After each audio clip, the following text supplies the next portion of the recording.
Good evening, all of you. Am I audible to you or not? Yes, Mr. Ron. Okay. Okay. How many students are there who are new today, who did not join yesterday's session? Okay.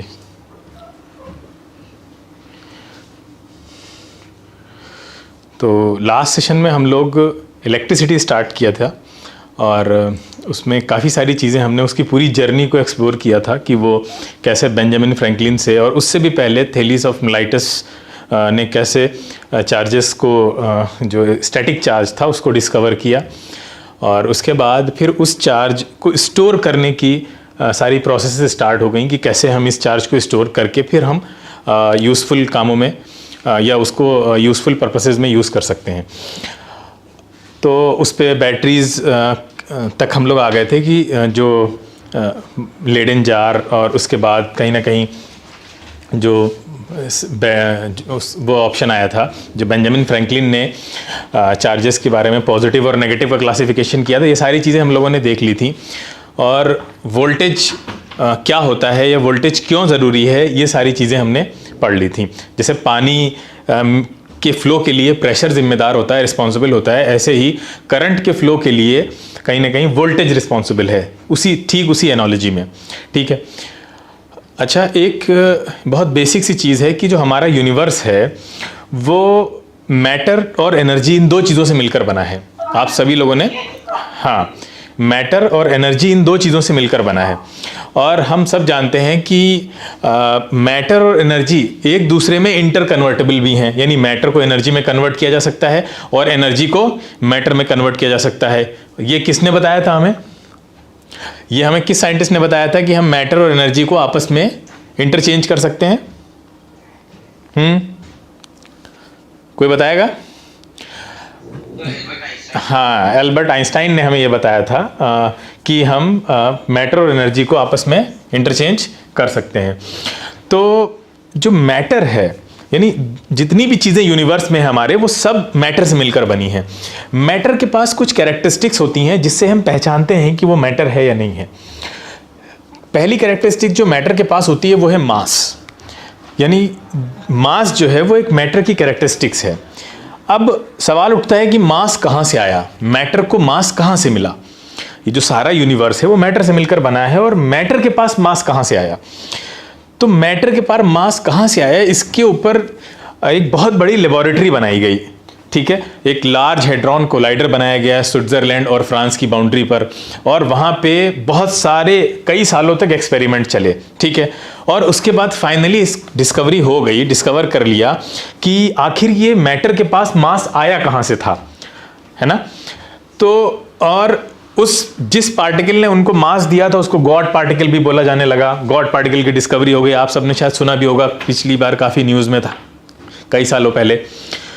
तो कैसे discover किया, इस पे दो scientist थे जिन्होंने इस पे काम किया। उन्होंने ये पता लगाया कि जब पहली बार बिग बैंग हुआ था और बिग बैंग होने के फौरन बाद एक दो पार्टिकल्स थे, उन दो पार्टिकल्स की इंटरेक्शन से एक फील्ड बनी थी और बाकी मैटर के बाकी जितने पार्टिकल्स थे वो उस फील्ड से जब इंटरेक्ट करते थे तो हर एक पार्टिकल जिस तरह से जिस अमाउंट में उस इनविजिबल फील्ड से इंटरेक्ट करता था उसके ऊपर उतने अमाउंट में मास का एडिशन होता चला जाता था। जैसे इसको एक बहुत सिंपल एनालॉजी से समझा जा सकता है। जैसे कि क्या एनालॉजी है? जैसे कीचड़ होता है, ठीक है, तो आप कीचड़ में जा रहे हैं तो कीचड़ को आप जितना डिस्टर्ब करेंगे उतना ज़्यादा आपकी बॉडी पे कीचड़ लग जाएगा।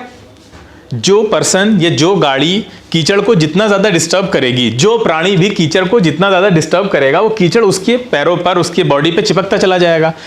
ठीक इसी तरह से उन लोगों ने बताया कि एक ऐसी फील्ड बनी थी, दो पार्टिकल्स ने मिलकर बनाई थी। अभी हम बताएंगे उन दो पार्टिकल्स को उन्होंने क्या कहा कि वो जो फील्ड बनी थी उस फील्ड से जो भी पार्टिकल, जो भी मैटर इंटरेक्ट करता था वो फील्ड उसके ऊपर कुछ ना कुछ अमाउंट में मास का एडिशन कर देती थी। जैसे कि कीचड़ से जब आप निकल रहे होते हैं तो बहुत बच के जाते हैं कि कहीं कीचड़ आपको ना लग जाए, यानी आप चाहते हैं कि आप कम से कम कीचड़ से इंटरेक्ट करें ताकि वो कीचड़ से आप बच जाएं, आपके ऊपर लगने से बच जाए। ठीक इसी तरह से अगर आप ज्यादा कीचड़ में खेलते हुए जाएंगे तो उतना ज्यादा कीचड़ आपके ऊपर लगता चला जाएगा।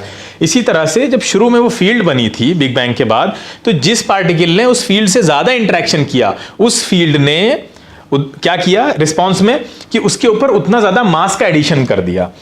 अब ये जो दोनों पार्टिकल्स थे, इन दोनों पार्टिकल्स का नाम उन दोनों साइंटिस्ट के नाम पे रख दिया गया जिन लोगों ने इसकी डिस्कवरी की थी। एक पीटर हिग्स थे, एक बोस थे, इंडियन साइंटिस्ट थे। तो उन दोनों पार्टिकल्स का नाम क्या है? एक का पार्टिकल का नाम हिग्स है, दूसरे का नाम क्या है? बोस और बोसॉन उसका नाम रख दिया गया। यानी हिग्स और बोसॉन ये दो पार्टिकल्स थे, और इन दोनों पार्टिकल्स के इंटरेक्शन की वजह से जो फील्ड बनी, उस फील्ड का नाम क्या रखा गया? हिग्स फील्ड रखा गया। यानी कि जब शुरू में बिग बैंग हुआ, बिग बैंग के बाद जो हिग्स फील्ड बनी थी, वो हिग्स फील्ड से मैटर का जो पार्टिकल जितना ज्यादा इंटरेक्ट कर रहा था, वो ये फील्ड उसके ऊपर उतना ज्यादा मास ऐड करती जा रही थी। और जिस पार्टिकल ने सबसे कम इंटरेक्ट किया उसके पास सबसे कम मास था, और कोई पार्टिकल ऐसा भी था जिसने बिल्कुल भी इंटरेक्ट नहीं किया, तो वो मासलेस रह गया। अब आप सब जानते हैं कि सबसे कम मास किसके पास है? कोई बताएगा सबसे कम मास किसका है? मास के टर्म में सबसे हल्का पार्टिकल कौन सा है? हाँ बेटा बोलो। प्रोटॉन या इलेक्ट्रॉन? भाई हाँ, प्रोटॉन और इलेक्ट्रॉन के मास में तो बहुत ज्यादा डिफरेंस है। प्रोटॉन का मास जो है वो इलेक्ट्रॉन के मास से 1800 टाइम्स ज्यादा है। 1800 टाइम्स। प्रोटॉन और इलेक्ट्रॉन में अगर आप कंपैरिजन करें तो प्रोटॉन 1800 टाइम्स भारी है इलेक्ट्रॉन से। इलेक्ट्रॉन बहुत हल्का है प्रोटॉन से। तो इलेक्ट्रॉन वो पार्टिकल था मैटर का जिसने सबसे कम उस फील्ड के साथ इंटरेक्ट किया, तो उसके पास सबसे कम मास आया। अच्छा, कोई एक ऐसा पार्टिकल का नाम बता सकते हो जिसने बिल्कुल इंटरेक्ट नहीं किया, उसके पास मास ही नहीं आया, वो मासलेस रह गया? न्यूट्रॉन नहीं, न्यूट्रॉन के पास तो मास होता है बेटा, न्यूट्रॉन के पास तो होता है मास। बोलिए। फोटॉन, वो पार्टिकल है फोटॉन। फोटॉन जो है, जो आप आगे पढ़ेंगे इसके बारे में, फोटॉन मासलेस होता है, उसने बिल्कुल भी इंटरेक्ट नहीं किया। ठीक है, तो ठीक है, ये हम समझ गए। अब मैटर की एक कैरेक्टरिस्टिक्स है मास, और मास कहां से आया? हिग्स फील्ड से आया। अच्छा, मास की वजह से जब मैटर के पास मास आ गया, तो कोई भी दो मटेरियल्स जिनके पास मास होता है, जैसे कि ये देखो, इन दोनों के पास मास है, तो अपने मास होने की वजह से, मास होने की प्रॉपर्टी की वजह से ये एक दूसरे के ऊपर एक फोर्स लगा पाते हैं। कोई बताएगा उस फोर्स का क्या नाम है? यस, कल मैंने बताया था आपको, उस फोर्स का नाम है ग्रेविटेशनल फोर्स। यानी मास की वजह से जो फोर्स पार्टिकल एक दूसरे पे इंसर्ट कर पाते हैं उसको बोलते हैं ग्रेविटेशनल फोर्स। ठीक है, अब मास की ही तरह पार्टिकल्स के पास एक और प्रॉपर्टी होती है। जैसे मैटर है, मैटर की एक प्रॉपर्टी हमने पढ़ी मास। ठीक है, उसकी वजह से वो आपस में जो फोर्स लगाते हैं, फोर्स एट अ डिस्टेंस, वो होता है ग्रेविटेशनल फोर्स। और वो फोर्स कैसे लगता है? अच्छा ये बताओ, उसके लिए रिस्पॉन्सिबल कौन है? मतलब इतना दूर हैं, कैसे लगा पा रहे हैं? Yes, field. कल पढ़ा था हमने, इसलिए इसको फील्ड फोर्स भी कहते हैं। एक इनविजिबल फील्ड होती है, ठीक है, इसकी फील्ड कुछ स्पेस को चेंज करेगी, वो जाके इस पे फोर्स लगाएगा, सब हमने कल पढ़ा था। अब मैटर की एक दूसरी प्रॉपर्टी भी होती है। जैसे मास मैटर की एक पहली प्रॉपर्टी है, मैटर की एक दूसरी प्रॉपर्टी भी होती है जिसको हम कहते हैं चार्ज। यानी हर एक मैटर के पास जैसे मास होगा, ऐसे ही हर एक मैटर के पास चार्ज भी होगा। और चार्ज उसकी फंडामेंटल इनहेरेंट प्रॉपर्टी है। यानी मास तो हमें पता चला कि हम हिग्स फील्ड में इंटरेक्शन हुआ, इसलिए हमें जो है वो मास आ गया हमारे पास। लेकिन जो चार्ज है वो कहां से आया? जब ये सवाल किया जाता है कि चार्ज कहां से आया, तो चार्ज कहीं से नहीं आया। चार्ज इनहेरेंट प्रॉपर्टी है, फंडामेंटल प्रॉपर्टी है। यानी आप मैटर से चार्ज को अलग नहीं कर सकते, इमेजिन नहीं कर सकते उसको उसके बगैर। ठीक है, वो इनबिल्ट है, उसके अंदर पहले से है। तो जैसे मास की वजह से एक पार्टिकल, एक मैटर दूसरे मैटर पे फोर्स लगा सकता है, तो क्या चार्ज की वजह से भी एक मैटर दूसरे मैटर पे फोर्स लगा सकता है या नहीं लगा सकता है? बताइए। लगा सकता है। उस फोर्स को हम क्या बोलते हैं? कल पढ़ा था, इलेक्ट्रोमैग्नेटिक फोर्स है। ठीक है, इलेक्ट्रोस्टैटिक फोर्स है, जो भी बोल सकते हैं। ठीक है, तो वो चार्ज की प्रॉपर्टी की वजह से वो उसके ऊपर फोर्स लगाता है। ठीक है, अच्छा कैसे लगाता है? कल हमने पढ़ा था कि चार्ज अपने चारों तरफ क्या बनाता है? एक इनविजिबल फील्ड बनाता है। फील्ड कैसे बनाता है? अपने आसपास के स्पेस को मॉडिफाई करके, अपने आसपास के स्पेस को मॉडिफाई करके वो फील्ड बनाता है, और वो फील्ड फिर उसके लिए सारा काम करती है, दूसरे चार्ज पार्टिकल पे फोर्स लगाती है। ये फोर्स दोनों तरह का हो सकता है। अच्छा बताओ, इलेक्ट्रोस्टैटिक फोर्स और ग्रेविटेशनल फोर्स दोनों में डिफरेंस क्या है? कोई बताएगा क्या डिफरेंस है? कल पढ़ा था। देखो, इलेक्ट्रोस्टैटिक फोर्स जो है वो सिर्फ अट्रैक्टिव है नेचर में, वो सिर्फ चीजें अट्रैक्ट कर सकती हैं, उसकी वजह से एक दूसरे के पास आ सकती हैं। जबकि इलेक्ट्रोस्टैटिक फोर्स जो है या इलेक्ट्रोमैग्नेटिक फोर्स जो है वो क्या है? अट्रैक्टिव भी है और at the same time repulsive force भी है। हाँ, अच्छा, दूसरा डिफरेंस क्या है कि ग्रेविटेशनल फोर्स और इलेक्ट्रोमैग्नेटिक फोर्स दोनों में स्ट्रॉन्ग कौन है? इलेक्ट्रोमैग्नेटिक फोर्स बहुत ज्यादा स्ट्रॉन्ग है। मतलब हमने कल पढ़ा था 10⁻39 टाइम्स, यानी कितना ज्यादा स्ट्रॉन्ग है। तो ये सारी चीजें हमने कल डिस्कस की थी और इसके बेसिक्स के बारे में। फिर हमने पढ़ा था कि चार्ज जो है जब वो फ्लो करता है तो करंट बनती है, ठीक है। अच्छा, करंट के फ्लो होने के लिए सबसे बड़ी चीज जो रिस्पॉन्सिबल है वो कौन है? कौन रिस्पॉन्सिबल है? हाँ, इलेक्ट्रॉन नहीं, इलेक्ट्रॉन को मूव कौन कराएगा? इलेक्ट्रॉन तो रैंडम डायरेक्शन में मूव कर रहे हैं। कौन सा वो फोर्स है? वोल्टेज, ठीक है। वो प्रेशर जो है वो उसके लिए रिस्पॉन्सिबल है। अब जो प्रेशर है, यानी कोई भी चीज, हमने कल देखा था नेचर में कोई भी चीज अगर फ्लो करती है तो वो ज्यादा क्वांटिटी से कम क्वांटिटी की तरफ जाती है। यानी ये अगर ये इस पेन को अगर मैं यहां से छोड़ूं तो ये ऊपर जाएगा या नीचे जाएगा? नीचे ही जाएगा। नीचे क्यों जा रहा है? नीचे इसलिए जा रहा है क्योंकि इसके पास यहां पे जिस स्टेट पे ये है यहां पे एनर्जी ज्यादा है, और जिस साइड पे ये जा रहा है वहां एनर्जी ज्यादा है या कम है? कम है। यानी चीजें हाई एनर्जी से लो एनर्जी की तरफ फ्लो करती हैं। क्लियर है ये बात? तो इसको हाई एनर्जी पे आप नीचे से उठाकर लाए, इसको हाई एनर्जी स्टेट पे ले आए हैं। अब जब छोड़ेंगे तो लो एनर्जी स्टेट में ही जाएगा। यानी चीजें फ्लो तभी करती हैं जब वो यहां कहीं पे क्वांटिटी में ज्यादा हो तो ज्यादा क्वांटिटी से कम क्वांटिटी की तरफ चली जाएंगी। दूसरा केस ये हो सकता है कि अगर आप क्वांटिटी को नहीं बढ़ाना चाहते हैं तो कम से कम उसकी एनर्जी बढ़ाइए। अगर आप उसको हाई एनर्जी स्टेट में ले जाएंगे तो भी फिर वहां से उसका फ्लो स्टार्ट हो जाएगा। तो अब यहां पे देखिए, जो इलेक्ट्रॉन है वो फ्लो कैसे करते हैं, जैसे आप वाटर की एनालॉजी से समझते हैं। आप ध्यान से देखिए, यहां पे वाटर का जो लेवल है, तो क्या वाटर इधर से उधर फ्लो करेगा? बोलिए, क्या इसमें नहीं फ्लो करेगा? ठीक है, दोनों का लेवल क्या है? बराबर है। कौन सा लेवल बराबर है? एनर्जी लेवल सेम है दोनों का। बोलो, क्या ये एनर्जी लेवल सेम नहीं है? हाँ, दोनों का एनर्जी लेवल यहां पे सेम है, इसका एनर्जी लेवल भी और इधर का भी। तो जब एनर्जी लेवल सेम है तो वाटर का कोई फ्लो नहीं होगा। क्लियर है? अच्छा, हम अगर फ्लो कराना चाहते हैं तो क्या करें? दोनों में से किसी का एनर्जी लेवल अगर बड़ा कर दें, इसको यहां तक पानी और भर दें, तो क्या फ्लो करेगा इधर से इधर? बोलिए, ये ऐसे फ्लो करेगा? हाँ, करेगा। अब बताओ, ऐसे करेगा ना? ठीक जैसे ये कर रहा है। हाँ, अब देखिए, हमने इस लेवल को उठा दिया, ऊपर उठा दिया, और इसका लेवल अभी वहीं पे रखा, और बीच में एक पैसेज दे दिया हमने, इसको एक पाइप लगा दिया और वो फ्लो स्टार्ट हो गया। ठीक है, और ये अब कब तक फ्लो करता रहेगा? बोलिए, जब तक दोनों बराबर नहीं होता। हाँ, जब तक दोनों का लेवल, यस, तब तक फ्लो करता रहेगा। अच्छा, ये जो वाटर फ्लो कर रहा है इसके पास यहां पे एनर्जी है या नहीं है? है, ये एनर्जी है ना, यहां पे है ना?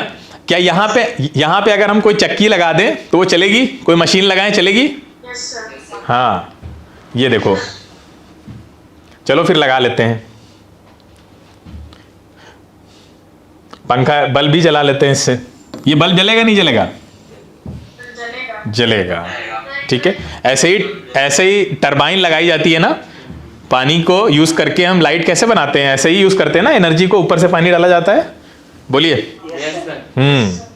अच्छा, इसका मतलब हमने यहां से सीखा क्या बेटा, कि इस दो चार्जेस अगर सेम पोटेंशियल पे रखे हैं, सेम एनर्जी पे, ये देखो सेम एनर्जी है दोनों साइड्स पे, अगर सेम एनर्जी पे रखें, सेम लेवल पे रखें, तो क्या उनमें फ्लो होगा? कोई चार्ज इधर से उधर फ्लो करेगा? नहीं करेगा। जब अगर आपको फ्लो कराना है तो आप क्या करिए, इसको ऊपर उठा दीजिए, ठीक है, कुछ ऐसा यहां पे रख दीजिए लाके, तो ये फ्लो करेगा ना?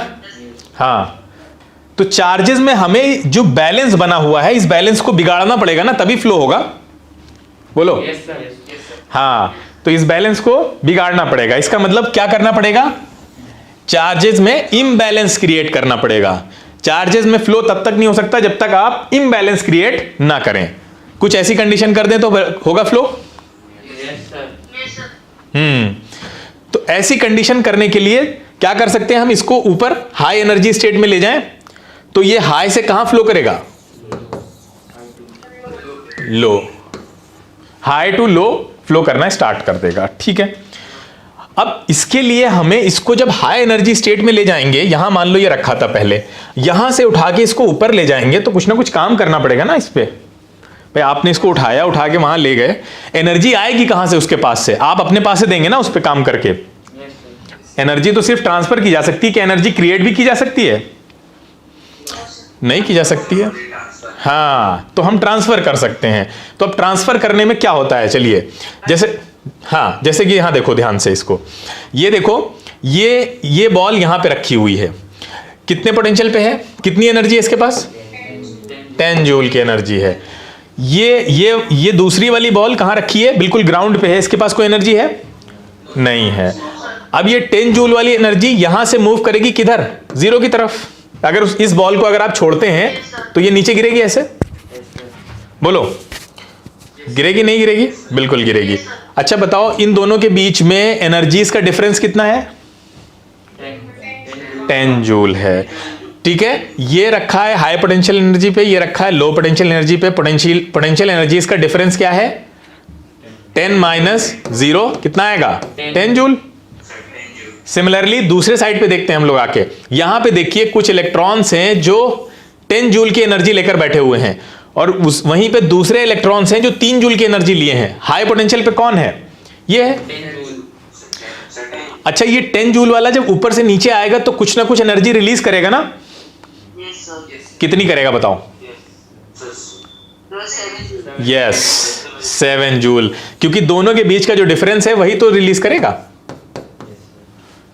हाँ, इसका मतलब हाई पोटेंशियल पे जो पार्टिकल रहेगा वो लो पे आएगा तो अपनी जो हाई वाली एनर्जी है वो हमें दे देगा।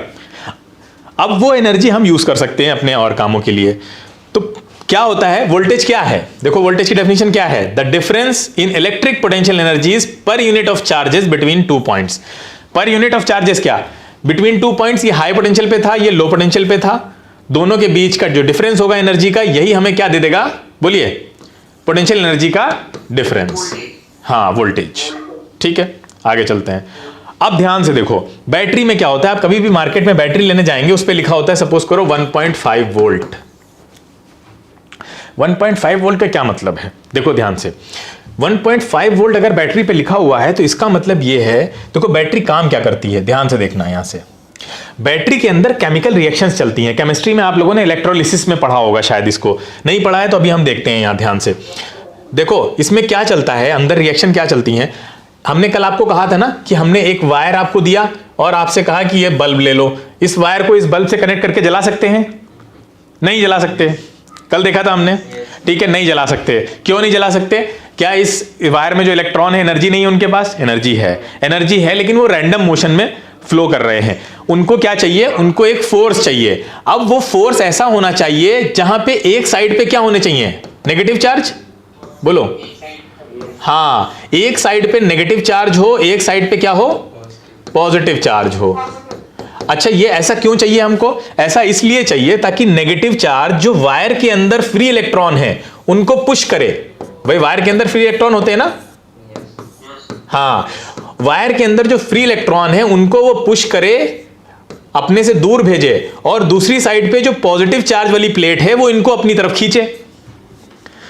तो जब ऐसा होगा, ये इधर से धक्का देगा और ये बोलेगा आओ हुजूर, तो क्या होगा, ये दौड़ना शुरू कर देंगे उसके अंदर, तो ये दौड़ते रहेंगे। लेकिन एक बात सोचो, थोड़े टाइम के बाद क्या होगा, यहां के जितने भी इलेक्ट्रॉन हैं वो सारे इलेक्ट्रॉन इधर चलते चलते यहां सारे आ जाएंगे, और कुछ टाइम के बाद सारी न्यूट्रलाइजेशन हो जाएगा, सारे नेगेटिव पॉजिटिव को न्यूट्रलाइज कर देंगे, बोलो हो जाएगा ना।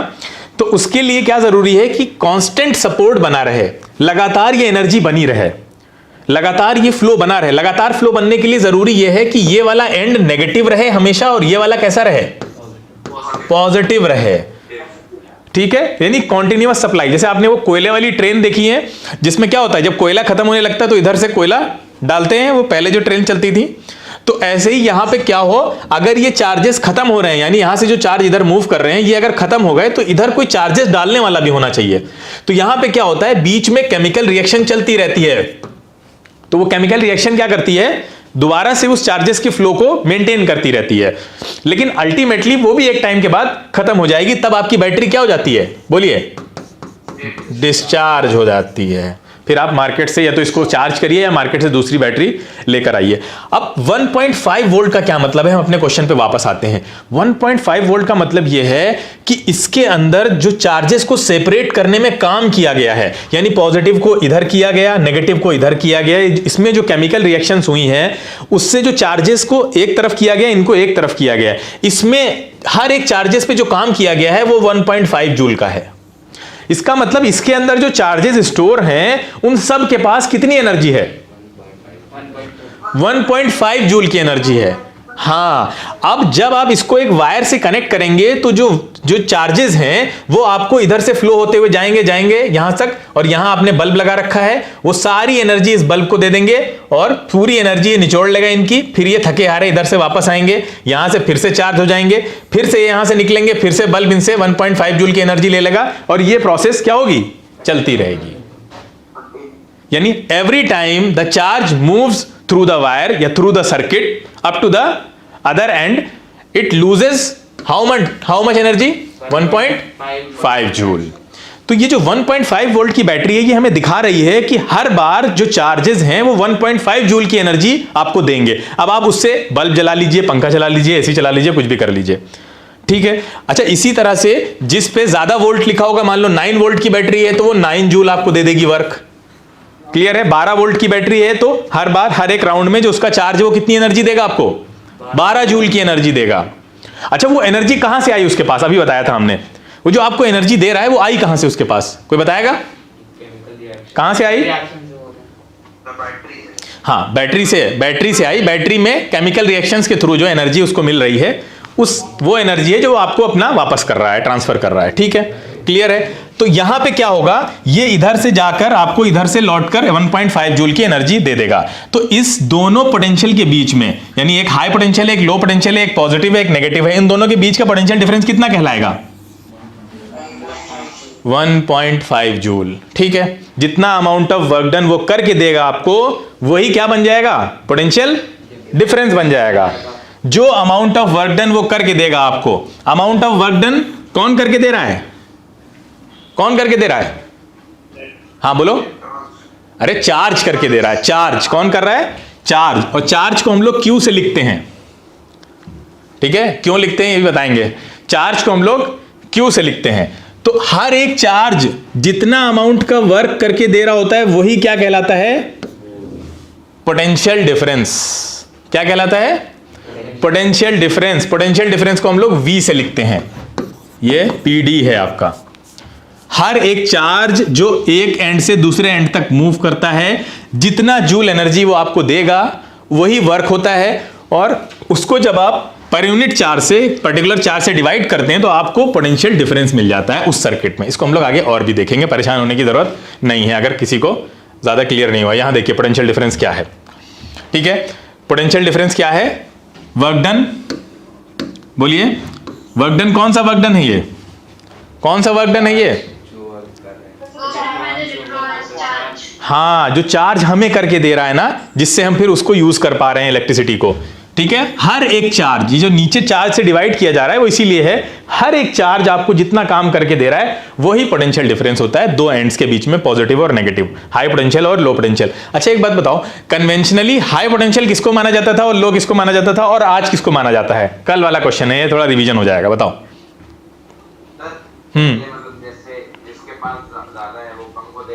हाँ, नहीं, प्रोटॉन नहीं, प्रोटॉन तो कभी नहीं माना जाता था, पॉजिटिव चार्ज माना जाता था और नेगेटिव चार्ज। तो हाई पोटेंशियल यही था और लो पोटेंशियल ये था, और अभी भी लो पोटेंशियल नेगेटिव है, लेकिन फ्लो अब हम जानते हैं लो से हाई की तरफ होता है। पहले जो फ्लो माना जाता था वो बिल्कुल सही था कि हाई से लो की तरफ ही होना चाहिए। अब हमने चेंज नहीं किया, अपने पूर्वजों की गलती का मान रखते हुए हमने चेंजिंग नहीं की। जैसे एक बार किसी का बचपन में नाम पप्पू पड़ गया और सब लोग उसको पप्पू पप्पू बुलाने लगे, अब वो बड़ा हो गया, उसके सारे सर्टिफिकेट्स पे सब लिख गया है, तो क्या अब वो चाहेगा वो नाम आसानी से बदल जाएगा? नहीं बदलेगा ना। तो अब जो नाम पड़ गया तो पड़ गया। तो यहां पे भी वही चीज हुई थी कि एक चीज गलत हो गई कि positive to negative current flow करती है, तो वो पड़ गया तो पड़ गया, अब उसमें चेंजेस लाए नहीं जा सकते, इट इज टू लेट। ठीक है, आगे चलते हैं हम लोग। अच्छा, ये जो दो चीजें होती हैं, एक होता है इलेक्ट्रोमोटिव फोर्स और वोल्टेज, इनके बीच में क्या डिफरेंस होता है, और इलेक्ट्रोमोटिव फोर्स और पोटेंशियल डिफरेंस, इनके बीच में क्या डिफरेंस होता है। ध्यान से सुनो, इलेक्ट्रोमोटिव फोर्स और वोल्टेज के बीच में क्या डिफरेंस है, और इलेक्ट्रोमोटिव फोर्स और पोटेंशियल डिफरेंस के बीच में क्या फर्क है। ये बताओ कि एक ये कार है, यहां पे दिख रही है आपको, दिख रही है सभी को? बोलो, ये कार यहां थी, पहले यहां थी, क्या ये कार यहां से यहां अपने आप चढ़ के जा सकती है? नहीं। अगर आप इसको यहां से यहां चढ़ाना चाहते हैं तो आपको इसके ऊपर क्या करना पड़ेगा? वर्क करना पड़ेगा।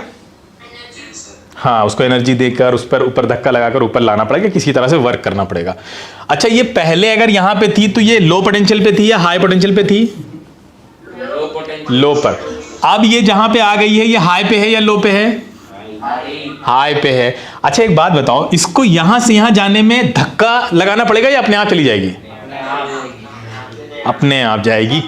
अपने आप इसलिए जाएगी क्योंकि ये वाला लो पोटेंशियल है, और हाई टू लो जो फ्लो होता है वो खुद ब खुद होता है, अपने आप होता है। क्लियर है? बोलिए। हाँ, अब आगे चलते हैं हम लोग। लेकिन इसका मतलब लो से हाई की तरफ जाने के लिए आपको क्या चाहिए? Driving force. क्या चाहिए? ड्राइविंग फोर्स, जो उसको ड्राइव करके, उसको धक्का देकर उसको आगे ले जाए। हाई, लो टू हाई जाने के लिए ड्राइविंग फोर्स चाहिए। हाई टू लो जाने के लिए ड्राइविंग फोर्स चाहिए क्या?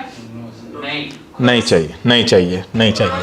ठीक है, तो ये गाड़ी देखिए, आपने बोला वो उतर के आ गई नीचे। अच्छा, हाई टू लो जो फ्लो हुआ है उसमें क्या हुआ है? जो एनर्जी है वो किस में चेंज हो गई? काइनेटिक एनर्जी, जो मोशन में आ गई वो। ठीक है।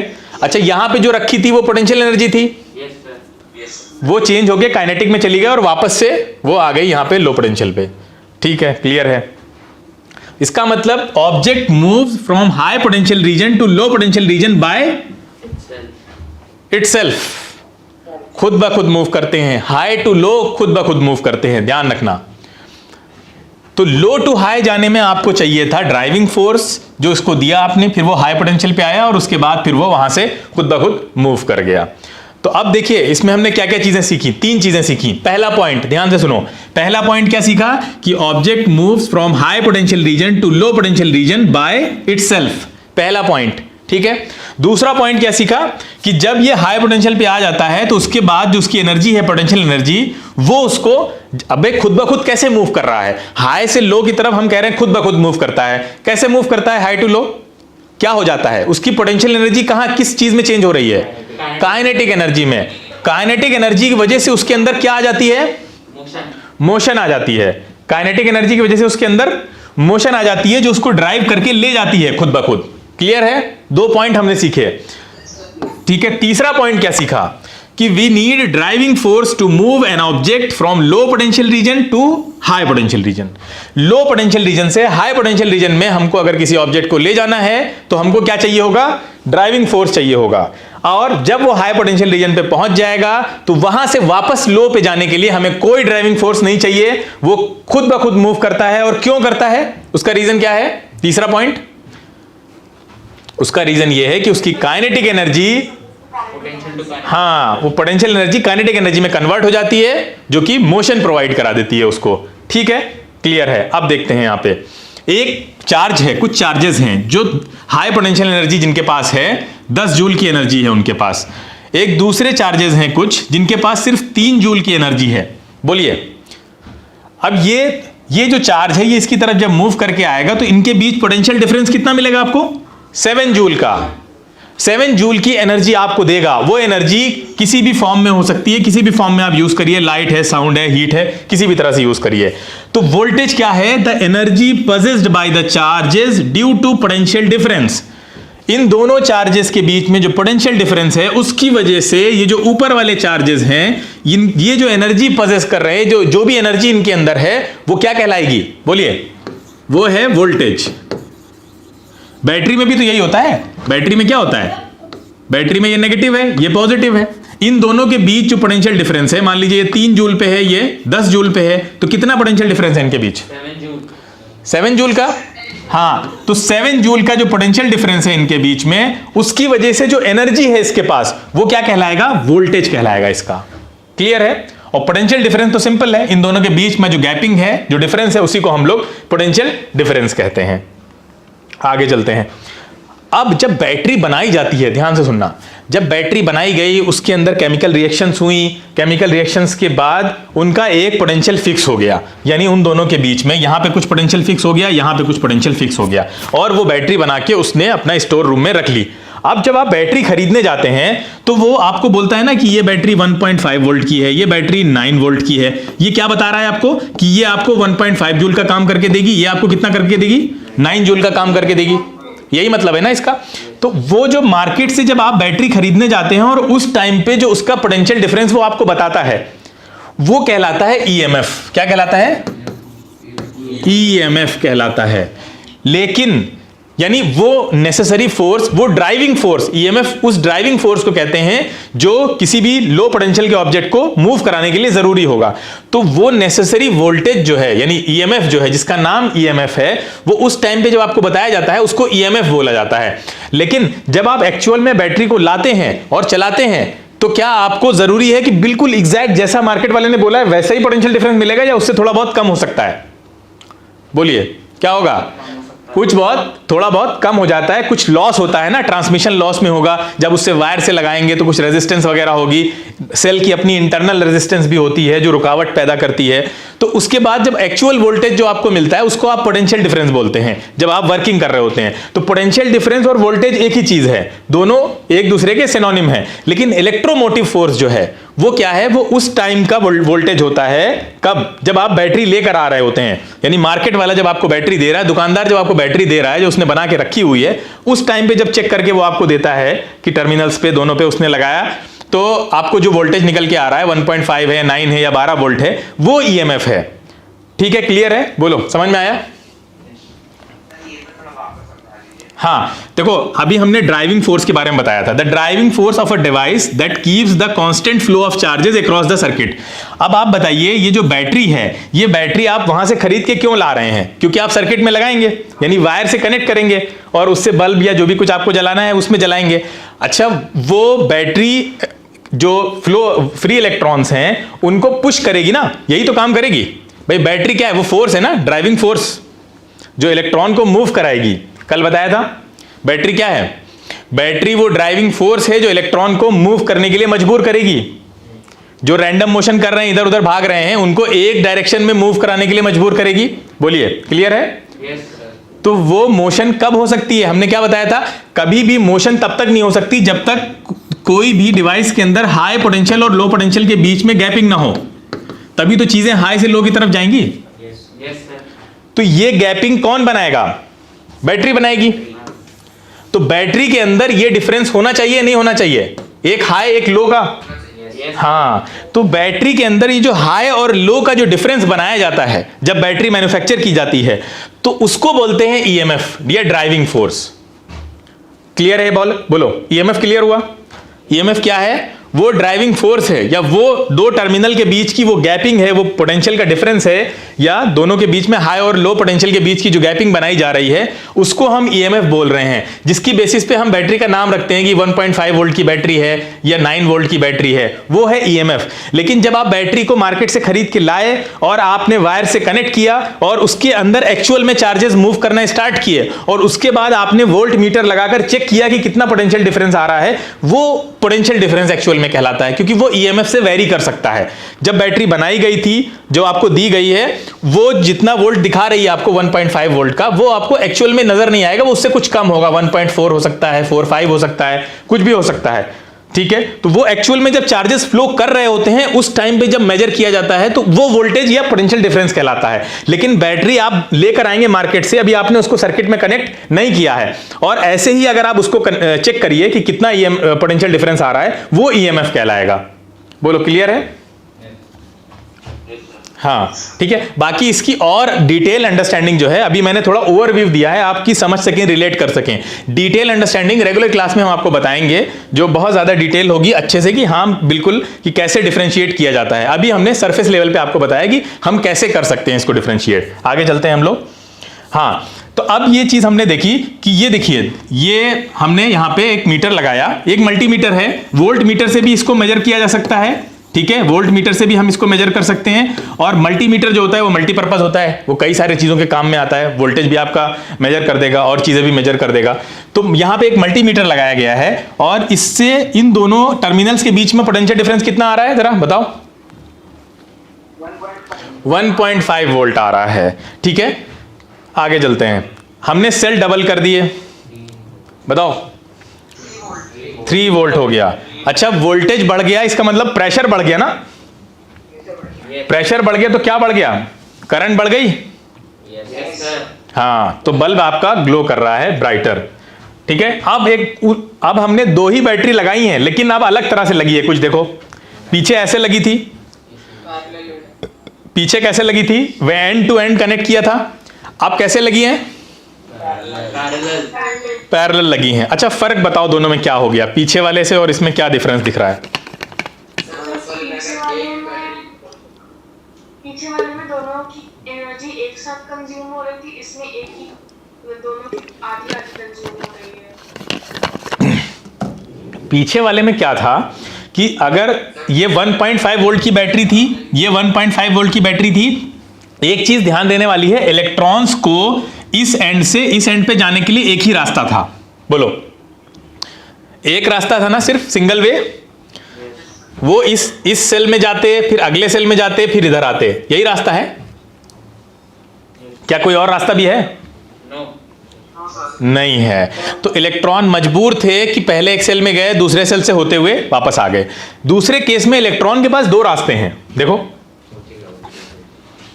2 रास्ते हैं भाई, ये इधर से भी निकल के इधर इस सर्किट में जा सकते हैं, और इधर से भी निकल के जा सकते हैं।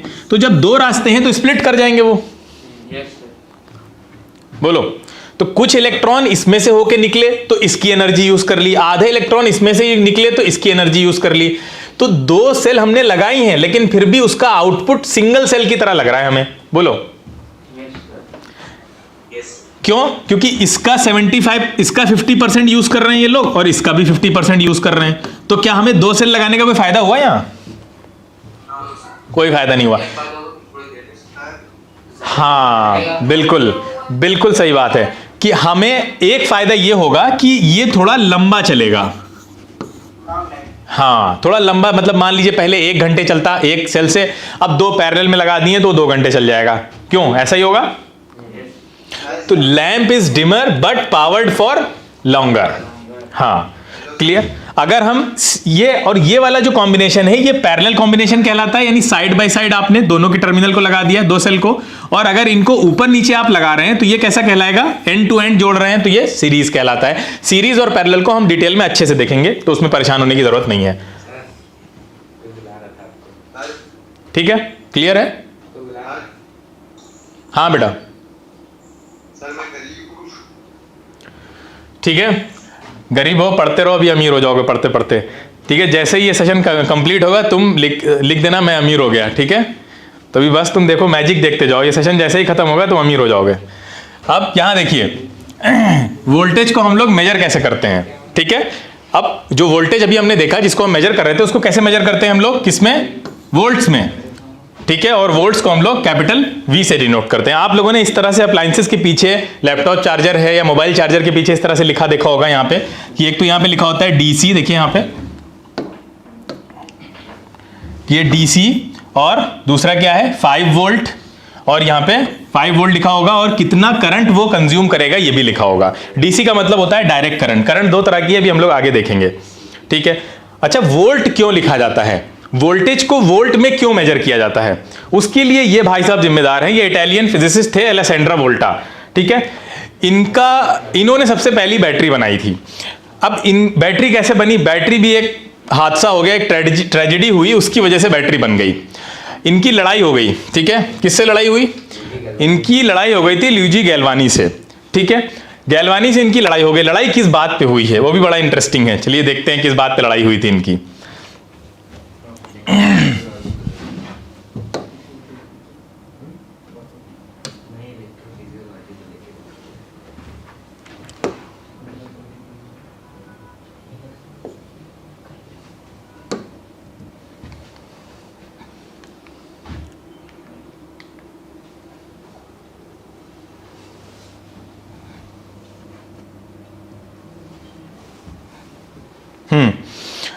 गैल्वानी ने क्या कहा, गैल्वानी ने एक एक्सपेरिमेंट किया था। मेंढक की वजह से लड़ाई हो गई थी। मेंढक की वजह से लड़ाई कैसे हुई, देखो यहाँ पे एनिमेशन में दिख रहा होगा। गैल्वानी ने क्या किया, 2 मेटल रॉड ली, 2 मेटल रॉड लेकर एक जो है वो मेंढक की जो स्पाइनल कॉर्ड है उसमें लगाई, और दूसरा, ये डेड है मेंढक जो था, और दूसरी जो थी वो उसकी जो लेग की मसल्स थी उसमें लगाई। और उसके बाद जब दोनों रॉड्स को मिलाया तो इसकी जो लेग थी उसमें ट्विचिंग होने लगी, यानी वो थोड़ा सा मूवमेंट होने लगा, जैसा इसमें दिख रहा है आपको। और गैल्वानी ने ऐसा किया और उछलने लगे कि हमने एक चीज का पता लगा लिया, क्या, इलेक्ट्रिसिटी के सोर्स का पता लगा लिया। ये बात भी 1700-1800 के बीच की है। तो उस टाइम पे जब भी इलेक्ट्रिसिटी को स्टोर करने की बातें चल रही थी उसी टाइम की ये बात है। तो गैल्वानी ने जो है वो बड़ा क्लेम कर दिया कि हमने पता लगा लिया है कि इलेक्ट्रिसिटी का जो सोर्स होता है वो कहां होता है। तो लोगों ने पूछा अच्छा बताओ कहां होता है, तो उन्होंने कहा वो जो है एनिमल सेल्स के एनिमल टिश्यू में होता है, यानी एनिमल टिश्यू में ही इलेक्ट्रिसिटी स्टोर्ड होती है। अब हम वहां से यूज कर सकते हैं। अब वो एनिमल टिश्यू कौन था, जैसे इन्होंने यहाँ पे फ्रॉग को लिया, तो उन्होंने कहा कि फ्रॉग के मसल में इलेक्ट्रिसिटी स्टोर्ड है, इसका मतलब सारे ही एनिमल्स के मसल्स में इलेक्ट्रिसिटी जो है वो स्टोर्ड होती है। तो वोल्टा ने कहा कि तुम पगला गए हो ठीक है, मसल असल में कोई इलेक्ट्रिसिटी नहीं होती है। अब बहुत बहस चली एक्चुअली में, तो उनसे पूछा गया भाई मसल में नहीं है तो कहाँ है, तो वोल्टा ने बताया वो मसल का कमाल नहीं था कि तुमने जो है दोनों मसल्स को कनेक्ट किया और दोनों मेटल्स को लगाया और वो ट्विचिंग करने लगा। वो कमाल है किसका, मेटल का कमाल है। वो एक्चुअली में जो तुमने 2 मेटल्स लगाई थी, वो मेटल्स को जब तुमने कनेक्ट किया तो उसकी वजह से उसके अंदर मूवमेंट क्रिएट हुआ, यानी जो इलेक्ट्रॉन्स का या चार्जेस का जो ट्रांसफर हुआ है या जो इलेक्ट्रिसिटी जो प्रोड्यूस हुई है वो मेटल्स की रबिंग की वजह से हुई है, मसल्स का इसमें कोई रोल नहीं है। लेकिन गैल्वानी इतनी आसानी से मानने वाले कहां थे, उन दोनों के बीच में डिबेट शुरू हो गई, झगड़ा होने लगा। अब वोल्टा के ईगो पे ये बात आ गई, उन्होंने कहा कि अब हम इनको गलत साबित करके रहेंगे। अब अपने ईगो को सेटिस्फाई करने के लिए उन्होंने एक डिस्कवरी कर डाली, ठीक है। अब उन्होंने क्या किया, बैटरी बना डाली तो कैसे बनाई बैटरी वोल्टा ने आइए देखते हैं हम लोग।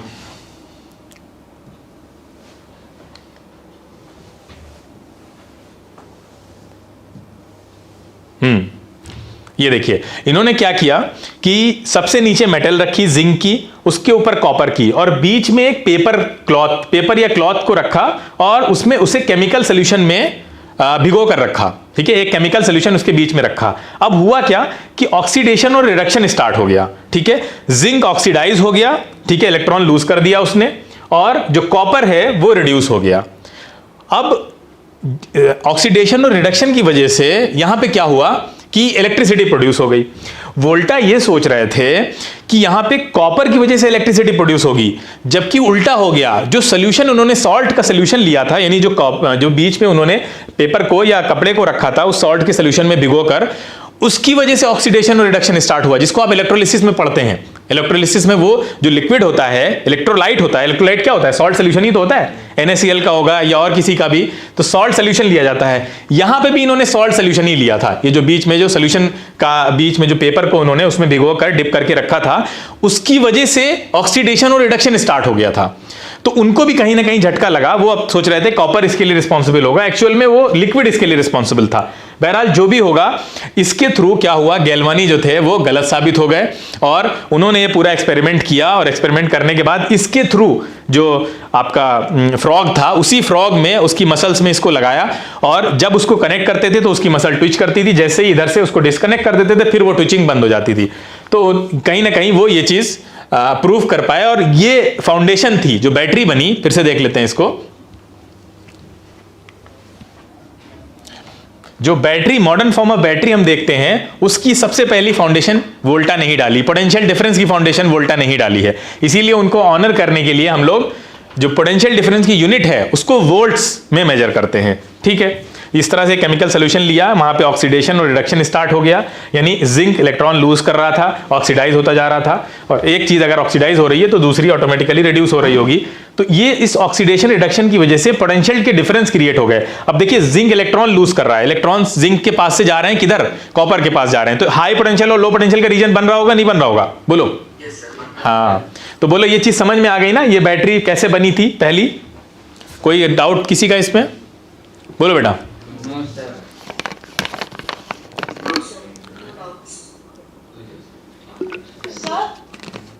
हाँ बेटा, हाँ, लास्ट लेक्चर किसी का मिस हो गया है तो उसकी वीडियोस रिकॉर्डेड है, यूट्यूब पे है, मैं उसका लिंक डाल दूंगा ग्रुप पे। वैसे ग्रुप पे लिंक पड़ा हुआ है, आपको चेक करना चाहिए, कल ही ग्रुप पे अपलोड हो गया था। सर मैंने आज ही ज्वाइन करा। ठीक है, मिल जाएगा आपको। अब एक चीज ध्यान रखने वाली है कि वोल्टेज और हाँ, जो वोल्टेज है वो और वोल्ट दोनों डिफरेंट हैं। बताओ कैसे डिफरेंट है, कोई बताएगा? वोल्टेज और वोल्ट में क्या डिफरेंस है? वोल्ट यूनिट है, वोल्टेज प्रेशर। वोल्ट क्या है? वोल्ट यूनिट है। और वोल्टेज क्या है? वोल्टेज वो नेसेसरी प्रेशर है जो आपकी करंट को फ्लो कराने के लिए रिस्पॉन्सिबल होता है। जैसे कि आपका वाटर पाइप होता है, वाटर पाइप में क्या होता है? वाटर पाइप में प्रेशर को मेजर करने की यूनिट्स होती है ना, ये सब बार में, पीएसआई में, सब में वाटर के प्रेशर को मेजर किया जाता है। ऐसे ही वोल्टेज जो है वो प्रेशर है और वोल्टेज को जिस यूनिट में मेजर किया जाता है वो क्या है, बोलो? वोल्ट है। हाँ, आगे चलते हैं हम लोग। अच्छा, वोल्ट को हम लोग वोल्टेज को वोल्ट मीटर से मेजर करते हैं। वोल्ट मीटर क्या होता है? वोल्ट मीटर जो वोल्टेज को इलेक्ट्रिक पोटेंशियल के दोनों के बीच में आप लगाएंगे टर्मिनल में, और कहीं पे भी लगाएंगे, यहां पे इसके बीच में लगा दीजिए तो आपको बताएगा कि कितना वोल्ट है, वोल्टेज है। वोल्ट मीटर जो है वो हमेशा पैरेलल में कनेक्ट किया जाता है, इस बात को याद रखना। वोल्ट मीटर को सर्किट में हमेशा पैरेलल में कनेक्ट करते हैं। ठीक है, अब यहां पे ध्यान से देखो इसको।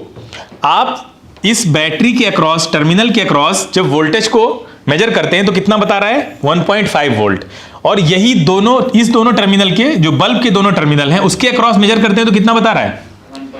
1.5 वोल्ट। तो दोनों ही टर्मिनल के अक्रॉस आप मेजर कर सकते हैं, सेम वोल्टेज बताएगा। अब बताओ, दो बल्ब लगा दिए हमने एक की जगह, अब क्या डिफरेंस दिख रहा है आप लोगों को?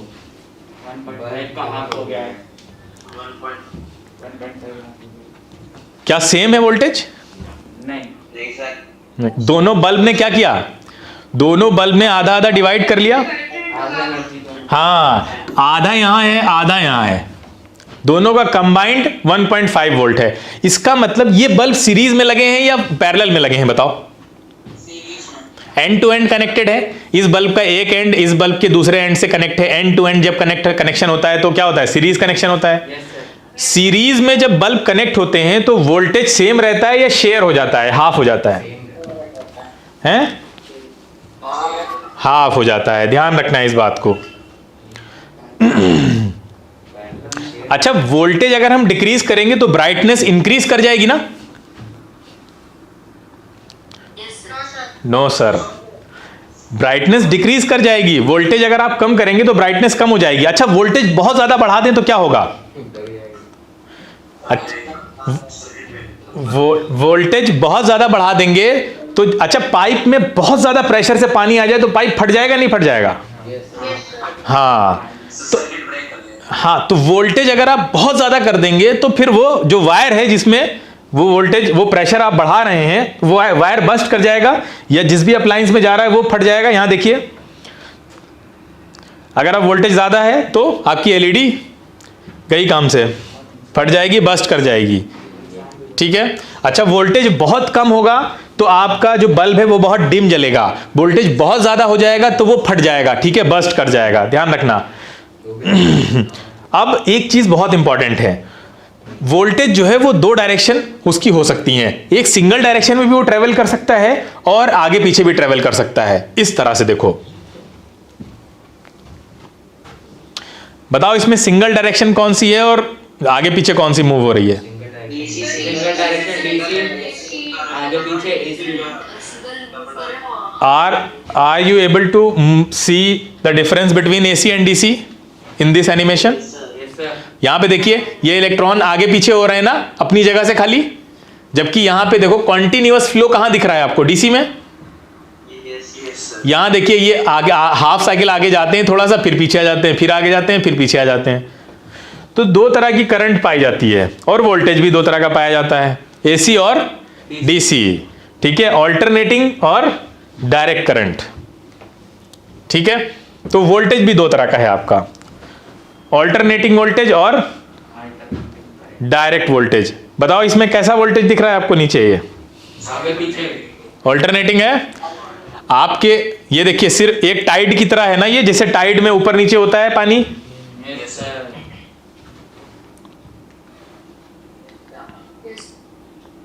डायरेक्ट वोल्टेज बिल्कुल एक डायरेक्शन में जा रहा है, जबकि ऑल्टरनेटिंग वोल्टेज क्या हो रहा है? आगे पीछे मूव कर रहा है, बिल्कुल उस पानी में टाइड की तरह।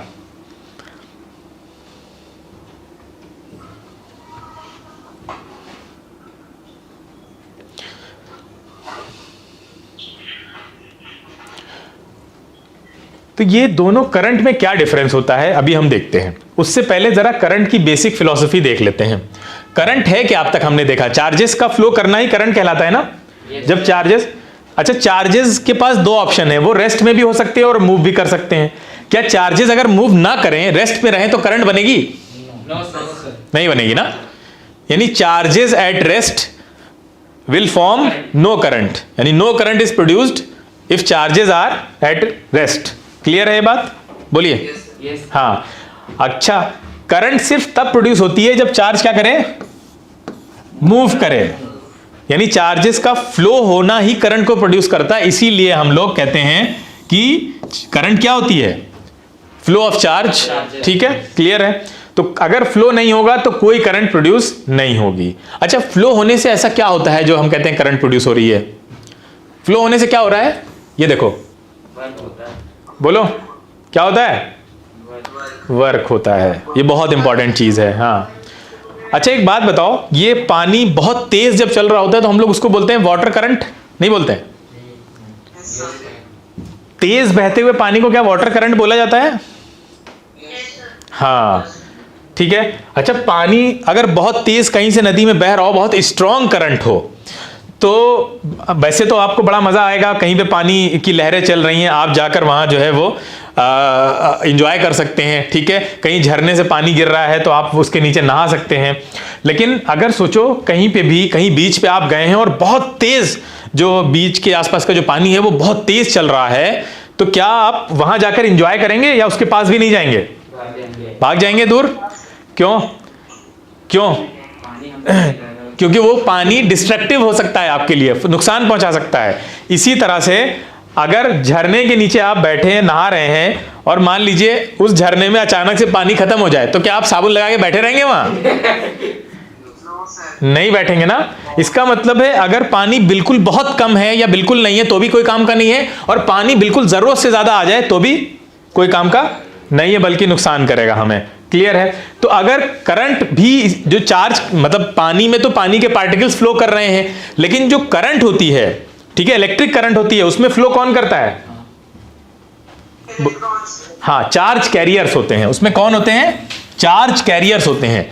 चार्ज कैरियर्स होंगे, वो पॉजिटिव और नेगेटिव कुछ भी हो सकता है। ठीक है, बेसिकली सॉलिड्स में इलेक्ट्रॉन्स होते हैं, जबकि लिक्विड्स में दोनों करते हैं, आयंस होते हैं, पॉजिटिव आयंस भी होते हैं और नेगेटिव आयंस भी होते हैं लिक्विड्स के लिए। ठीक है, क्लियर है? तो इसका मतलब यह है कि जैसे पानी में स्ट्रॉन्ग करंट होती है और लो करंट हो सकती है, ऐसे पाइप में भी हमारे जो करंट फ्लो कर रही होती है, इलेक्ट्रिक करंट, वो भी हाई और लो दोनों ही पॉसिबल है।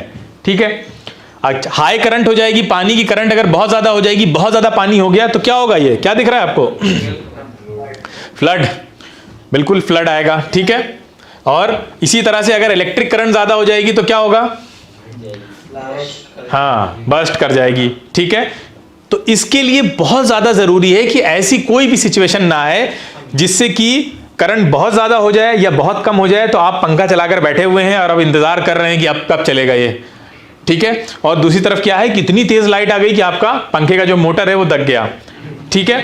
तो ये दोनों चीजें ना हो, इसके लिए बहुत जरूरी है कि हम करंट को मेजर करें कि कौन सा अप्लायंस, कौन सा वायर कितनी करंट हैंडल कर सकता है, कितनी करंट उसको दी जाए कि वो फटेगा नहीं, कितनी करंट उसको दी जाए कि वो उससे जो अप्लायंस जुड़ा है वो आसानी से चलता रहे।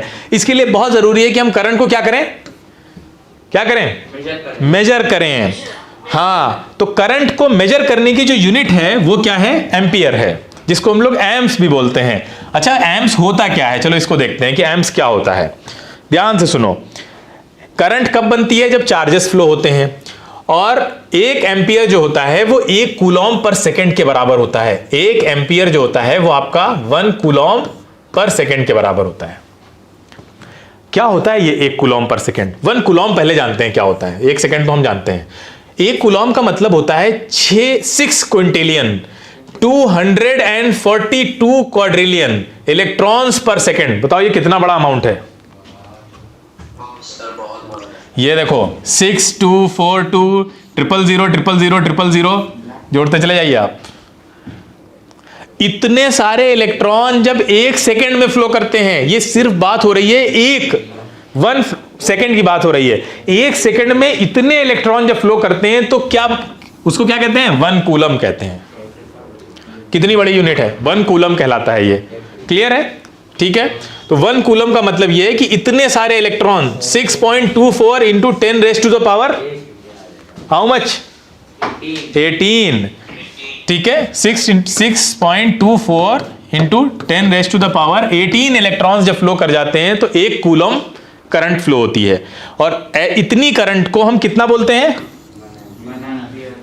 अच्छा, ये जो इतने सारे इलेक्ट्रॉन हैं इनको बोलना मुश्किल है, इम्प्रैक्टिकल है, इसको बोला नहीं जा सकता था, ठीक है। चार्जेस फ्लो हो रहे हैं, कितने इलेक्ट्रॉन फ्लो हो रहे हैं, आप कैसे बोलेंगे, इतना बड़ा अमाउंट है। इसके लिए आसानी के लिए क्या किया गया, हम क्या बोलते हैं, 1 एम्पियर बोलते हैं। हाँ, तो उसकी आसानी के लिए हमने 1 एम्पियर रख दिया, और वो भी एक साइंटिस्ट के नाम पे रखा है। अच्छा, एक कूलॉम होता क्या है, कूलॉम को समझना बहुत आसान है। जैसे हम लोग डजन बोलते हैं, डजन वर्ड जैसे ही बोलो तो सामने वाला समझ जाता है ना कितनी चीजों की बात हो रही है, बोलो कितनी चीजों की बात हो रही है। अच्छा, कोई कभी दूध खरीदने जाएगा तो कहेगा 1 दर्जन दूध दे दो,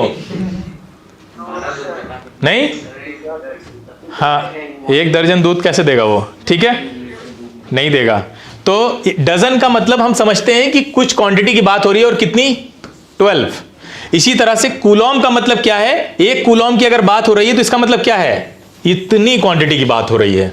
6.24 into 10 to the power 18 electrons की बात हो रही है। यहां 12 केले की बात हो रही है, यहां इतने सारे इलेक्ट्रॉन है 1 कूलॉम में।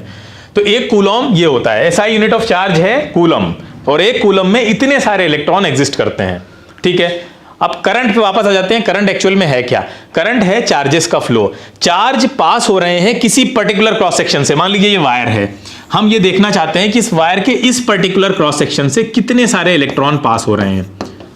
तो मान लीजिए इसमें से 5 कूलॉम ऑफ चार्ज पास हो रहा है। कितने टाइम में पास हो रहा है, 1 सेकंड में पास हो रहा है। तो अगर हमें पता करने को कहा जाए, बताओ कितनी करंट होगी, तो कूलॉम पर सेकंड करंट होती है, तो 5 कूलॉम पर सेकंड में तो कितना हो गया, 5 एम्पियर। यस, तो ये देखिए 5 एम्पियर की करंट आ गई। ठीक इसी तरह से एक दूसरा वायर है, उसमें क्या है, 3 कूलॉम ऑफ चार्ज पास हो रहे हैं 1 सेकंड में। बताओ यहां कितना एम्पियर हुआ, बोलिए, 3 एम्पियर हुआ। अच्छा, इससे हमें क्या फॉर्मूला बन के निकल रहा है, एक फॉर्मूला बन के निकल रहा है कि सर्टेन अमाउंट ऑफ चार्ज पास हो रहा है सर्टेन अमाउंट ऑफ टाइम में। हाँ, यहां पे देखिए, तो करंट जो है यानी चार्जेस पास हो रहे हैं, कहीं 5 कूलॉम कहीं 3 कूलॉम, और हर सेकंड में पास हो रहे हैं। तो हमने फॉर्मूला बना लिया कि करंट अगर हमें निकालनी है तो चार्जेस पर यूनिट टाइम करके अगर हम निकाल लें कि एक पर्टिकुलर टाइम में कितने चार्जेस एक पर्टिकुलर एरिया से पास होते हैं, तो हमें क्या पता चल जाएगी, करंट पता चल जाएगी, ठीक है। और करंट की SI यूनिट क्या होती है, एम्पियर होती है। हेनरी मैरी एम्पियर के नाम पे रखा गया है इसका, ठीक है। तो इलेक्ट्रिसिटी क्या है? Rate of flow of electric charge, ठीक है। और इलेक्ट्रिक करंट को अगर हम निकालना चाहते हैं तो हम नेट चार्ज निकाल लें, जैसे Q अभी हमने निकाला था, अपॉन टाइम में। अच्छा, चार्ज ज्यादा होगा तो इलेक्ट्रिसिटी भी ज्यादा होगी, जितना ज्यादा चार्ज उतनी ज्यादा इलेक्ट्रिसिटी। क्लियर है? तो ये अब इसमें क्या होता है, 1 एम्पियर कैसे निकालेंगे? तो 1 एम्पियर क्या होगा? 1 कूलम पर सेकेंड, सिंपल है। क्लियर है? और इसको एंड्री मैरी एम्पियर के को ऑनर करने के लिए इन्होंने भी बहुत सारा काम किया है। हम लोग रेगुलर क्लास में देखेंगे इनके बारे में, जैसे वोल्ट के बारे में देखा है। 1 एम्पियर को आप इस तरह लिख सकते हैं, 1 ampere is equal to 1 coulomb per second. अच्छा, करंट जो है वो अगर मान लो बहुत छोटी करंट है तो उसको कैसे मेजर करेंगे? एम्पियर से भी छोटी करंट है तो कैसे मेजर करेंगे? मान लो किसी में भी इलेक्ट्रॉन 1 कूलम से भी कम इलेक्ट्रॉन पास हो रहे हैं तो उसके लिए एक छोटी यूनिट है हमारे पास, मिली एम्पियर। और उससे भी छोटी करंट पास होगी तो उसके लिए कौन सी है? Micro ampere.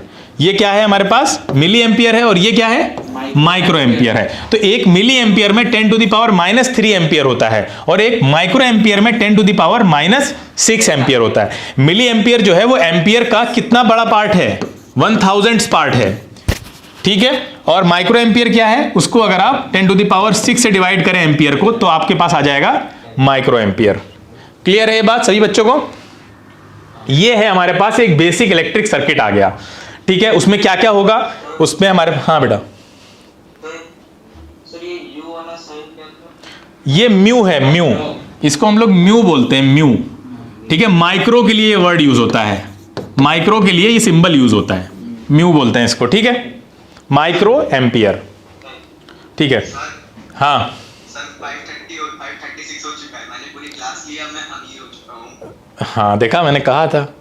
चलो अच्छा है, अब तुम पार्टी करना, आज पूरी क्लास कर लो 8 बजे तक, उसके बाद तुमको पार्टी करनी है आज, ठीक है। अब यहाँ देखो, ये क्या है? नहीं सर, मैं अमीर हो चुका हूँ, मैं क्लास नहीं लूंगा। ठीक है, गुड बाय, ठीक है। यहाँ देखो, अब यहाँ ये क्या है? ये है सेल, ठीक है। सेल में क्या क्या चीजें होती हैं ध्यान से देखो। सेल को हम कैसे बनाते हैं? वैसे तो सेल हमने अभी पीछे बहुत देखा हुआ है, प्लस और माइनस बैटरी की तरह से। बैटरी किससे मिलकर बनी होती है? छोटे छोटे सेल से मिलकर बनी होती है। तो सेल्स को हम लोग डायग्राम में कैसे दिखाते हैं? सेल में ये एक बड़ा वाला जो लाइन लेते हैं वो पॉजिटिव होती है, और छोटी वाली लाइन को क्या लेते हैं? नेगेटिव लेते हैं। तो यहां देखिए, पॉजिटिव है, ये नेगेटिव है, ये एक सेल है, ठीक है। ये एक और सेल है दूसरा, ये उसका पॉजिटिव है, ये उसका नेगेटिव है। तो एक से ज्यादा सेल अगर लगे होंगे तो क्या कहलाएगा? बैटरी कहलाएगी। क्लियर है? एक से ज्यादा cell will constitute a battery. अच्छा, ये क्या है? स्विच का काम करेगा ये, यानी अगर आप स्विच लगाकर बल्ब कंट्रोल करना चाहते हैं कि जब आप चाहें जब बल्ब जले, जब आप चाहें जब ना जले। ये देखिए यहाँ पे, ये एमीटर है। एमीटर किस लिए लगाया है हमने? करंट को मेजर करने के लिए, ठीक है। कितनी करंट इसमें फ्लो हो रही है, और ये आपका बल्ब है, और बाकी ये क्या है? वायर है, ठीक है। ये हो गया आपका बेसिक इलेक्ट्रिक सर्किट। अब एक बहुत इंपॉर्टेंट क्वेश्चन, एमीटर करंट को मेजर करता है और गैल्वेनोमीटर भी करंट को मेजर करता है, दोनों में डिफरेंस क्या है? गैल्वेनोमीटर और एमीटर में क्या डिफरेंस है? एमीटर क्या करता है, ध्यान से सुनना। एमीटर और गैल्वेनोमीटर में फर्क ये है, गैल्वेनोमीटर करंट की डायरेक्शन भी बताता है हमें कि करंट किस डायरेक्शन में फ्लो हो रही है। अगर हमें सिर्फ डायरेक्शन पता करनी है तो गैल्वेनोमीटर यूज करते हैं। अच्छा, डायरेक्शन के साथ साथ करंट अगर बहुत कम अमाउंट में फ्लो हो रही है, यानी माइक्रो एम्पियर्स में करंट फ्लो हो रही है, तो फिर गैल्वेनोमीटर उस करंट के अमाउंट को भी बताएगा आपको, ना सिर्फ डायरेक्शन बताएगा बल्कि अमाउंट भी बताएगा। लेकिन अगर करंट माइक्रो एम्पियर से ज्यादा बड़ी, यानी मिली एम्पियर या एम्पियर में जो है वो फ्लो कर रही है, तो फिर गैल्वेनोमीटर वहां काम नहीं करेगा, ठीक है। वहां आपको करंट का मैग्नीट्यूड या करंट की क्वांटिटी कौन बताएगा? एमीटर बताएगा। क्लियर है? तो गैल्वेनोमीटर को सिर्फ और सिर्फ करंट की डायरेक्शन या कहीं पे बहुत छोटी माइन्यूटेस्ट करंट को भी डिटेक्ट करने के लिए यूज किया जाता है, डिटेक्शन के लिए।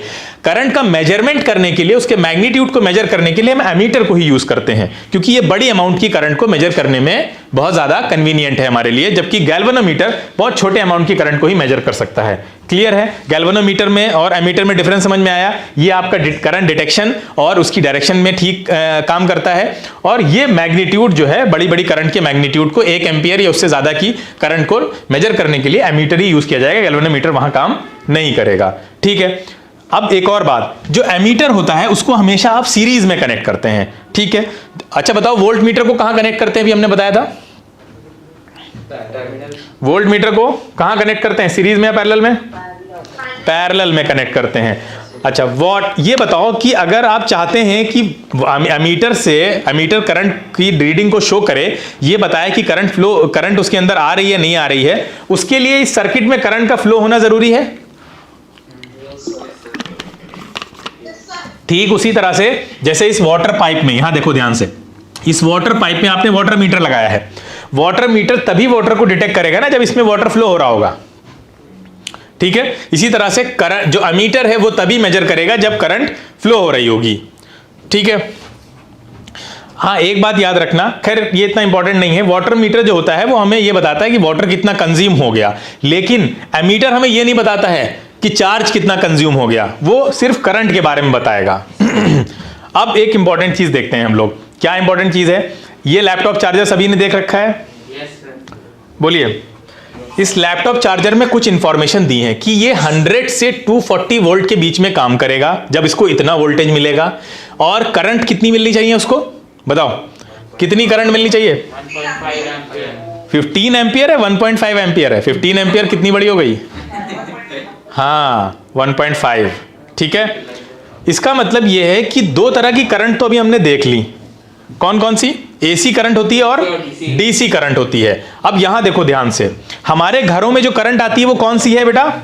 एसी करंट है। जबकि हमारा जो लैपटॉप है, लैपटॉप कैसी करंट यूज करेगा? डीसी यूज करेगा। मोबाइल कैसी करंट यूज करेगा?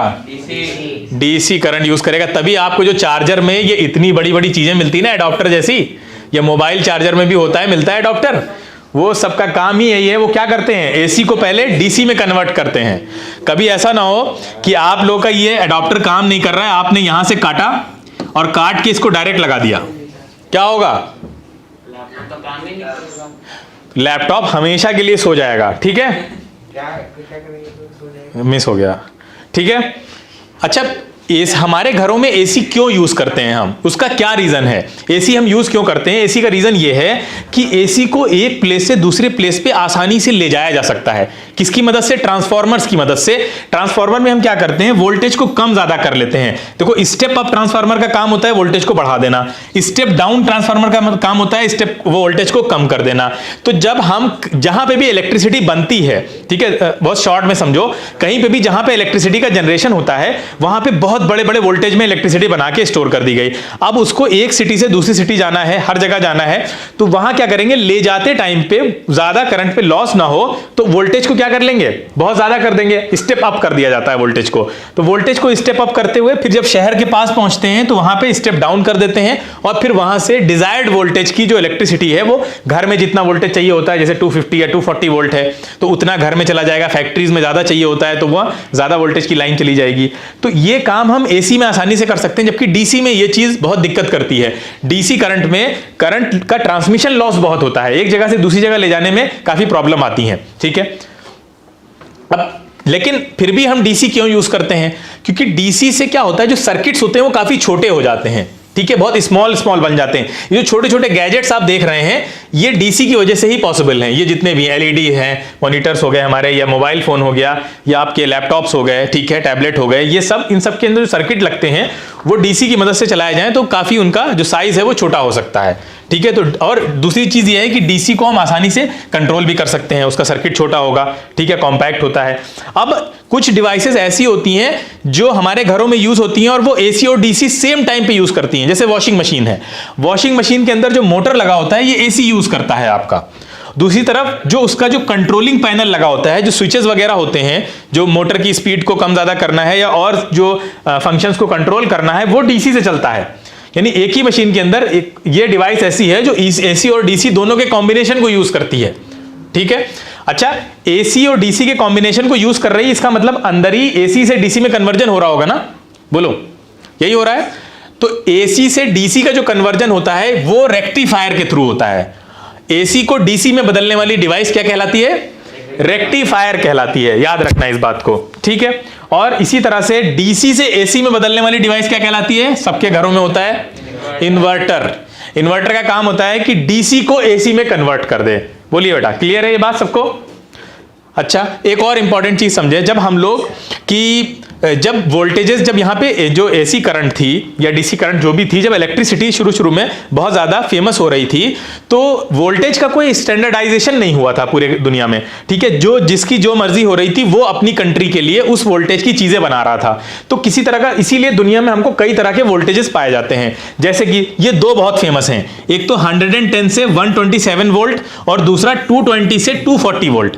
जैसे कि जो यूएस है वहाँ पे, या यूके में, यूएस में ही, खासकर यूएस में ये 110 वोल्ट बहुत चलता है, ठीक है, यही चलता है ये खाली। और इंडिया में कौन सा चलता है बताओ? 220 चलता है। इसका मतलब क्या है? इसका मतलब ये है कि अगर आप यूएस से कोई हेयर ड्रायर खरीदें, अगर आप लोग अमेरिका से कोई हेयर ड्रायर खरीदें, तो वो कितने वोल्ट पे करेगा काम? 110 वोल्ट पे। और उसको आप इंडिया में लेकर आए, तो क्या वो इंडिया में काम करेगा? नहीं करेगा, क्योंकि वो यहां पे क्या होगा, वोल्टेज बहुत ज्यादा मिल गया उसको, तो क्या हो जाएगा, वो तो बस्ट हो जाएगा भाई। तो बहुत ज्यादा वोल्टेज आपने दे दिया। ठीक इसी तरह से अगर इंडिया में कोई हेयर ड्रायर बना हो तो उसको यहां लेकर जाएंगे तो क्या वो चलेगा? वो तो 220 वोल्ट पे बना होगा, तो 220 वोल्ट मिनिमम वोल्टेज है उसको चाहिए, उसको ऑपरेट करने के लिए। यहां 110 मिल रहा है, तो कहां ऑपरेट करेगा? ठीक है। लेकिन कुछ डिवाइसेस ऐसी होती हैं जो दोनों तरह की वोल्टेजेस को सपोर्ट करती हैं। जैसे कि यहां देखिए, दो डिवाइसेस आपके सामने हैं। ये जो वोल्टेज है वो कितना लिखा हुआ है? 100 से 240, तो ये दोनों जगह चल जाएगा। लेकिन दूसरी तरफ जो लिखा हुआ है ये कहां चलेगा? सिर्फ इंडिया में। देखो ध्यान से, सिर्फ इंडिया में चलेगा, ठीक है। तो अब ये एक बहुत इंपॉर्टेंट चीज है जो हमने कल भी आपसे कहा था कि डायरेक्शन ऑफ करंट को इलेक्ट्रॉन के फ्लो के अपोजिट क्यों माना जाता है, उसका क्या रीजन है और साइंटिफिक कम्युनिटी की तरफ से क्या जस्टिफिकेशन आता है, जो कि हमें टेक्स्ट बुक में कहीं देखने को नहीं मिलता है।